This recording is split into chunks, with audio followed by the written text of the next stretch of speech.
Di antara ribuan spesies burung di planet kita, ada satu makhluk super kecil yang jadi jawara aerodinamika. Namanya burung kolibri, atau yang sering kita dengar sebagai hummingbird.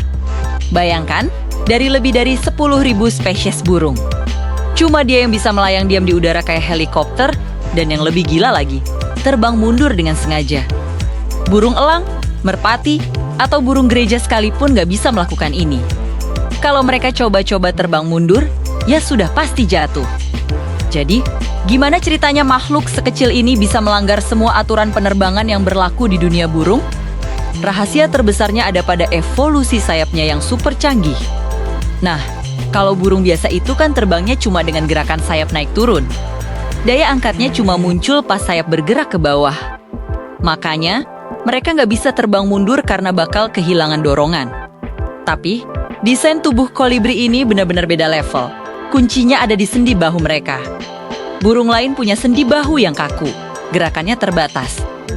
Sementara kolibri punya sendi bahu tipe peluru yang super fleksibel. Sendi ini memungkinkan sayap mereka berputar sampai 180 derajat. Jadi, mereka bisa dengan mudah mengubah arah dorongan sayap, mau ke atas, ke bawah, atau bahkan ke belakang buat terbang mundur. Fleksibilitas ini juga didukung sama kekuatan otot yang luar biasa. Otot dada kolibri yang dipakai buat mengepakkan sayap itu beratnya bisa mencapai 30% dari total berat tubuhnya. Ini adalah proporsi otot paling besar kalau dibandingkan dengan semua jenis burung lainnya. Gabungan otot kuat dan sendi fleksibel ini menghasilkan kecepatan kepakan yang nggak masuk akal. Antara 50-200 kali per detik. Saking cepatnya, kepakan sayap ini menghasilkan suara berdengung khas yang jadi alasan kenapa mereka disebut hummingbird. Gerakan sayapnya juga bukan sekadar naik turun biasa. Kolibri menggerakkan sayapnya membentuk pola angka 8 horizontal.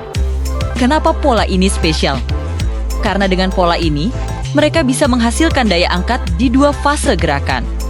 Waktu sayap bergerak ke bawah, mereka dapat daya angkat seperti burung normal. Tapi, saat sayap bergerak ke atas, mereka memutar sayapnya hampir terbalik. Gerakan putaran ini lagi-lagi menghasilkan daya angkat tambahan. Inilah yang bikin mereka bisa melayang stabil di satu titik, seolah-olah waktu berhenti. Dan yang paling penting, dengan mengarahkan dorongan ke belakang, mereka bisa terbang mundur dengan lincah. Kemampuan manuver ini penting banget buat bertahan hidup. Terbang mundur itu berguna banget pas mereka habis minum nektar dari bunga.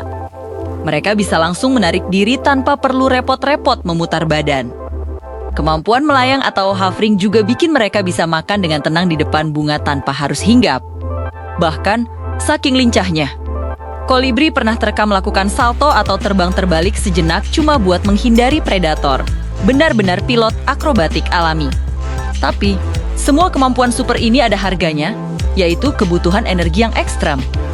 Coba bayangkan, waktu terbang, detak jantung kolibri bisa mencapai lebih dari 1.200 detak per menit. Ini adalah batas metabolisme tertinggi buat makhluk berdarah panas. Mereka membakar kalori begitu cepat, sampai harus makan nektar setiap 10-15 menit sekali sepanjang hari. Kalau mereka berhenti makan beberapa jam saja, mereka bisa mati kelaparan. Jadi, kolibri adalah perpaduan sempurna antara desain mekanik yang jenius dan metabolisme yang brutal. Mereka bukan cuma keajaiban alam, tapi juga insinyur penerbangan paling ulung di dunia. Mereka membuktikan bahwa ukuran kecil bukan berarti lemah, justru bisa menjadi kunci untuk melakukan hal-hal yang mustahil. Terima kasih sudah menonton, sampai jumpa di video berikutnya.